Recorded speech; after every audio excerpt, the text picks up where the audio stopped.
semuanya, kembali lagi dengan saya di Learning Journal ke-9.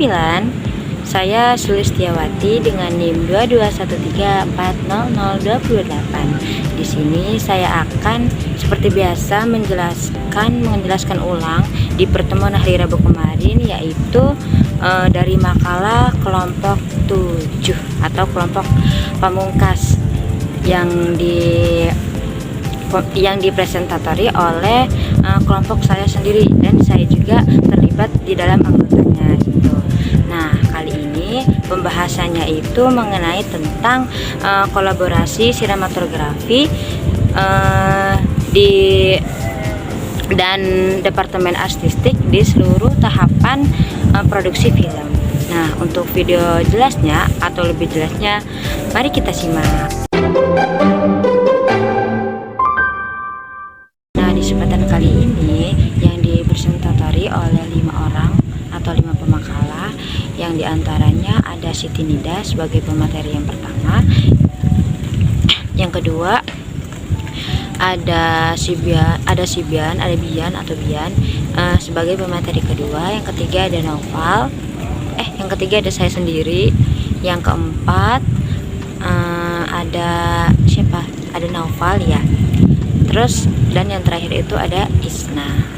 Di pembahasan pertama ini yaitu tentang departemen dari sinematografi yang dibahas oleh Siti Nida, yaitu di pengertian sinematografi ini pastinya kan teman-teman sudah nggak asing gitu ya, karena sudah dijelaskan kembali gitu dari sebelumnya ya. Sedikit saya jelaskan dari pengertian sinematografi ini, yaitu karya melukis gerak dengan cahaya sehingga menghasilkan gambar gitu ya. Nah, maksudnya di dalam departemen sinematografi ini contohnya departemen sinematografi ini bertanggung jawab dengan biasanya kan bekerja sama gitu dengan sutradara, yaitu pemilihan kameranya gitu, terus entah dari pengambilan cahayanya seperti apa, pemilihan kamera dari kan yang pertama pemilihan kameranya gitu ya, jenis apa gitu kameranya akan dipersiapkan gitu, terus pemilihan cahayanya yang misalkan kameranya udah dapat gitu ya, nanti kan dimodifikasi gitu ya, jadi mulai cahayanya gitu, terus dari mulai apalagi ya, intinya pengeditan di kameranya itu, pengeditan di kameranya gitu yang akan dibuatkan untuk persiapan gitu dalam proses produksinya. Jadi seperti itu. Selanjutnya, setelah memberi pengertian dari sinematografi ini, bahasa di departemen sinematografi ini yang keduanya itu ada kompetensi sinematografer. Maksudnya itu kan kalau sinematografi itu jenis itunya gitu, objeknya, kalau ya teorinya gitu ya. Kalau sinematografer itu orangnya gitu, orang yang melakukannya. Jadi di kompetensi sinematografer ini contohnya ini misalkan kan sudah jadi tuh pembentukan fotografinya gitu ya, sudah. Nah, sinematografer ini orangnya ini yaitu memiliki kompeten atau keahlian gitu di bidang sinematografer ini gitu ya, di bidang dalam proses gimana gitu bagusnya, dari mulai pemilihan kamera atau lensanya gitu. Intinya orang yang ahli dalam bidang sinematografinya ini gitu. Jadi disebut sinematografer atau kompetensinya intinya yang bisa gitu, yang mampu membuat atau memilih dari kamera-kamera yang akan dijadikan bahan produksi gitu. Selanjutnya, setelah kompetensi dari sinematografer, ada juga tanggung jawab sinematografer ya, yakni merancang gitu, merancang semua seperti tampilan looknya atau gaya visual yang dirancang yang disetujui oleh sutradara atau produsernya gitu. Intinya yang bertanggung jawab dari sinematografernya ini gitu ya. Terus selain itu juga dari biayanya gitu, biaya yang dikeluarkan itu. Jadi semuanya itu bertanggung jawab di seorang sinematografer ini, yang intinya apa ya, tangan kanan dari produser atau itunya sutradaranya ini. Jadi sinematografer ini membuat semua perancangan gitu, dari mulai biayanya, kameranya gitu. Jadi gitu. Setelah itu, setelah tanggung jawab dari sinematografer ini, selanjutnya bahasan yang kedua, kan yang pertama kan dari departemen sinematografinya. Nah, bahasan yang kedua yaitu departemen artistik. Departemen artistik ini bertanggung jawab intinya yang berkaitan dengan estetika dalam sebuah filmnya gitu. Yang di dalamnya itu dari mulai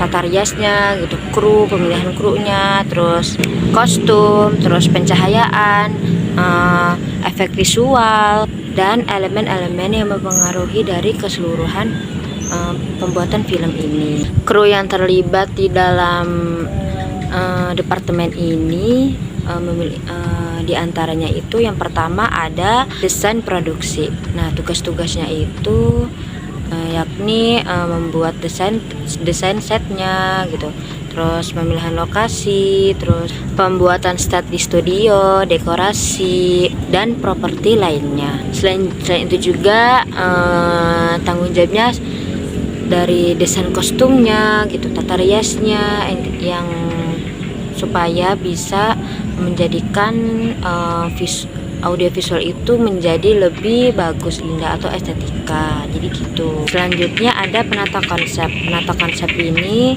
merupakan pengembangan konsep visual untuk awal pembuatan film, termasuk dari karakter, latar belakang, objek, dan konsep visual lainnya.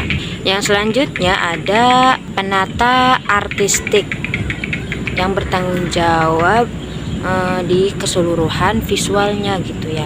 Dan selain itu penata konsep ini juga sebagai konsep dari anggaran biayanya gitu.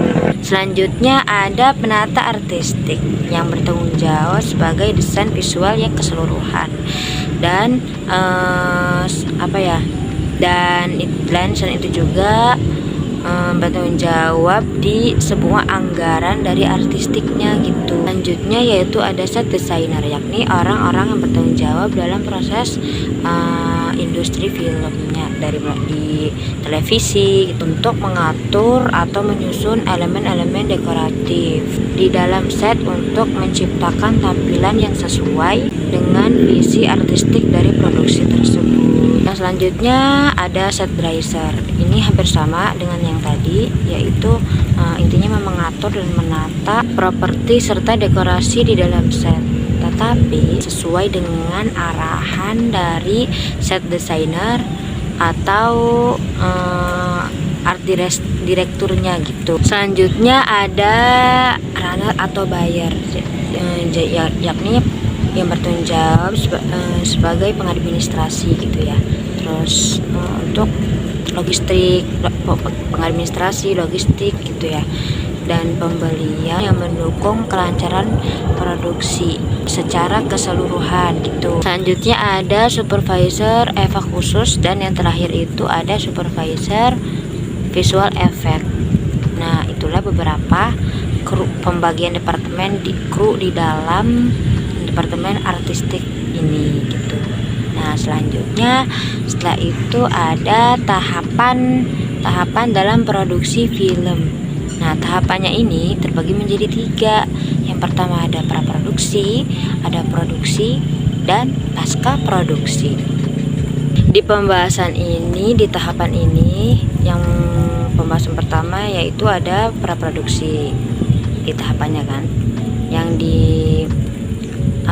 dijelaskan oleh saya sendiri, yakni praproduksi ini merupakan proses awal dari pembuatan sebuah film gitu ya, yaitu seperti proses perancangan gitu, pembuatan ide gitu atau planning gitu ya.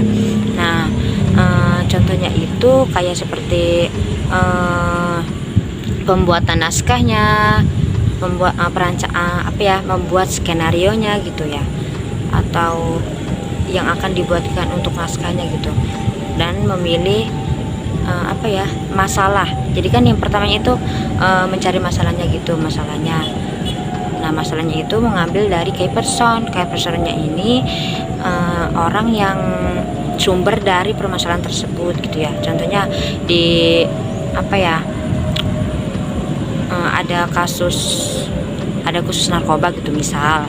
Nah, si orang yang melakukannya itu yang menjadi kayak personnya gitu, sebagai bahan untuk mencari informasi, menggali informasi, dan informasi itu akan dimasukkan di dalam teks naskah gitu, dalam proses teks naskah atau proposalnya gitu kan. Untuk membuat film itu yang pertama di praproduksi itu pada intinya membuat proposal terlebih dahulu atau naskahnya gitu. Nah, selanjutnya ada produksi ini yang dibahas oleh Noval.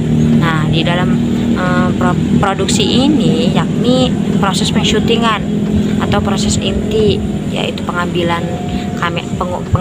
videonya gitu, pengetekan gitu ya, dari mulai